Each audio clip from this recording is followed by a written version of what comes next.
ડભોઈ નગરપાલિકાના ગત બોર્ડ દરમિયાન ડ્રેનેજ કોન્ટ્રાક્ટર દ્વારા જાહેર શૌચાલયોના રિપેરિંગ અને નવીનીકરણના નામે કુલ અંદાજે 2,79,101 બિલ રજૂ કરવામાં આવ્યા હોવાનું સામે આવતા કોંગ્રેસ દ્વારા ભ્રષ્ટાચારના આક્ષેપ કરવામાં આવ્યા છે।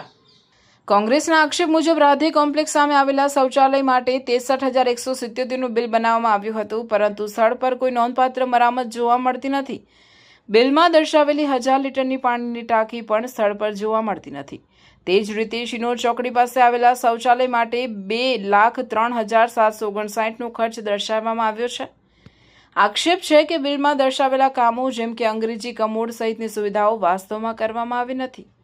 ટાવર નજીક આવેલા શૌચાલય માટે પણ 12,265નું બિલ રજૂ થયું હોવાનું જણાવાયું છે, જ્યારે ત્યાં હજુ દરવાજાની જગ્યાએ કંતાનનો પડદો ઉપયોગમાં લેવાતો હોવાનું સ્થાનિકોનું કહેવું છે।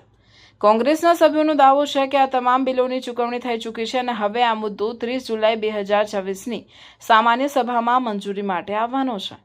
જો બિલ મંજૂર નહીં થાય તો બિલ પર સહી કરનાર અધિકારીઓ અને જવાબદારો સામે કાર્યવાહી કરવાની પણ માંગ ઉઠી શકે છે। ડભોઈ નગરમાં 3 એવા મૂતરડીઓ છે જ્યાં કોઈ પણ પ્રકારની કામગીરી કરવામાં આવી નથી।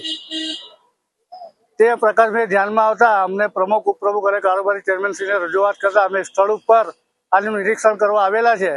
અમે પણ જોયું કે આ સ્થળ પર કોઈ જાતનું પણ કામગીરી કરવામાં આવી નથી અને ખોટી રીતના બિલોનું ચૂકવણું થયું હોય એવું અમને લાગી રહ્યું છે। તો અમે ચીફ ઓફિસરશ્રીને પાસે અમારી માંગણી છે કે સદર બિલો જે ચૂકવાયા છે તેની તટસ્થ તપાસ થાય અને કસૂરવારો ઉપર પગલાં લેવામાં આવે એવી અમારી માંગણી છે। એક શિનોર ચોકડી છે મૂતરડી, એક રાધે કોમ્પ્લેક્સની સામે મૂતરડી છે અને એક ટાવર બજારમાં એક મૂતરડી છે। તેના 3 બિલો ધ્યાનમાં આવેલા છે। સુલભ છેલ્લા 10 વર્ષથી સંભાળ્યું છે પણ નગરપાલિકાએ કોઈ મરામત કરાવી નહીં। ઉપર પ્લાસ્ટરની ટાંકી જે વર્ષોથી હતી પહેલે એ જ છે અને દરવાજામાં કોઈ નહીં નાખ્યું અને ટબે કોઈ નવા નહીં નાખ્યા। વોશ બેસિંગ જે હતા એ જ છે, બીજું કંઈ કરાયું નથી। છેલ્લા 10 વર્ષથી નહીં થયું। ના, ટબ નવા નહીં નાખ્યા, વોશ બેસિંગ નહીં નવા નાખ્યા।